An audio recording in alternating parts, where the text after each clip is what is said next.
Donald Trump, the former president, stirred a passionate crowd at the National Rifle Association's annual meeting in Texas. Speaking before thousands of NRA members, he received an official endorsement for his 2024 presidential campaign. With bold declarations and firm promises, he urged gun owners to vote, emphasizing the importance of the Second Amendment and warning about the perceived threats from President Joe Biden's administration. Trump's animated speech highlighted his commitment to protecting gun rights and rolled out the Gun Owners for Trump coalition to consolidate support from gun enthusiasts. Trump's address at the Kay Bailey Hutchison Convention Center in Dallas was filled with strong rhetoric and sharp criticisms. He accused President Biden of attempting to strip law-abiding citizens of their firearms, citing Biden's long-standing efforts to regulate gun ownership. Trump vehemently opposed Biden's executive actions, including a new rule aimed at closing loopholes that allowed unlicensed gun sales without background checks. He argued that such measures would lead to more restrictions on the Second Amendment, calling Biden Crooked Joe, with a 40-year record of trying to rip firearms away from Americans. Amidst cheers from the crowd, Trump painted a dire picture of a future under a re-elected Biden, warning of death and destruction if gun rights were eroded. He criticized Biden's creation of the White House Office of Gun Violence Prevention, led by Vice President Kamala Harris, as an example of government overreach. Trump declared himself the best friend gun owners have ever had in the White House and reiterated his pledge to defend their rights against any potential encroachments. In a bid to galvanize the NRA members, Trump chastised them for not voting in sufficient numbers in past elections. Describing gun owners as a rebellious bunch, he encouraged them to channel that rebellious spirit into voting.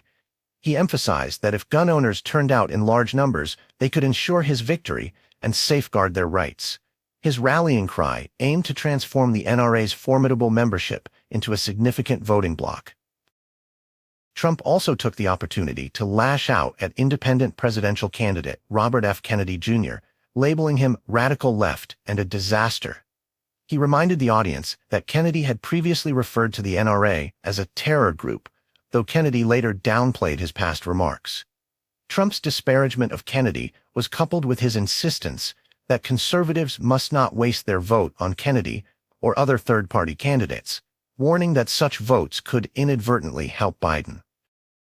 During his 2-hour speech, Trump didn't shy away from other hot-button issues, touching on immigration and crime rates, and accused the Democrats of being behind the numerous legal cases he faces.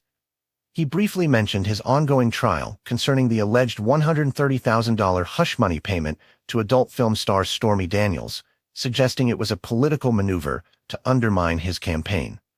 Despite these trials and tribulations, Trump asserted that his campaign was leading in key swing states, referencing polls to bolster his claims. While the NRA has faced its own set of challenges, including internal power struggles, legal issues, and a decline in membership, Trump reassured the audience of the organization's strength and resilience. The NRA's interim CEO, Andrew Arulanandam, echoed this sentiment, stating that the group remained strong, healthy, resolute, committed, and united. Despite these assurances, the future effectiveness of the NRA in supporting Trump's campaign financially remains uncertain due to these ongoing challenges. Trump concluded his speech by emphasizing the need for unity among conservatives and libertarians. He announced his upcoming address at the Libertarian Party's convention, where he plans to garner support from libertarian voters. Underlining the stakes, Trump urged the NRA members to ensure that Biden does not win another term, positioning himself as the bastion of American values and freedoms that conservative voters hold dear.